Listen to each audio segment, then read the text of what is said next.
का महाराज का कीर्तनकार राहिला बाजूलाच राहिला महाराज, कीर्तनकार बाजूलाच राहिला, यांचं चालू होतं.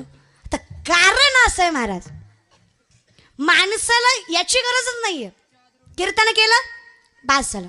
कसं करायचंय ठीक आहे, तुम्हाला आवडतंय तसं करूयात, भगवंताचा काही विचार नाही, ठीक आहे, जसं पाहिजे तसं कीर्तन करूयात. पण माझं म्हणणं असं असतं की तुम्ही कसे दिसताय, तुम्ही कसे राहताय, किती सुंदर आणि किती टाईट कपडे घालताय, ह्याच्यापेक्षा तुम्ही काय आचरण करताय हे जास्त महत्वाचं आहे.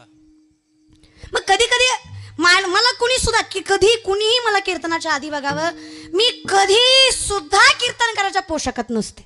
कीर्तन जर सोडलं तर कधीच नाही. त्यामुळे मला आता इथून गेलं ना, कुणालाच वाटत नाही मी कीर्तनकार आहे. काय बसलेले वाटतं का मी महाराज आहे? खुशाल नाही म्हणतो मग काय पत्राच आहे? महाराजच आहे की. तुमच्या वाटण्यामुळे मी बदलू आहे राव का, मी जशी आहे तशी आहे. खुशाल नाही म्हणतात महाराज आहे, फक्त कसं आहे ना, दिसत नाही. आता मला सांगा, देव दिसत नाही याचा अर्थ नाही असा नाही, आणि संसार सुखाचा दिसतो याचा अर्थ आहे असं नाही. त्याचप्रमाणे माया प्रेम दिसत नाही महाराज, पण ते असतं, फार असतं.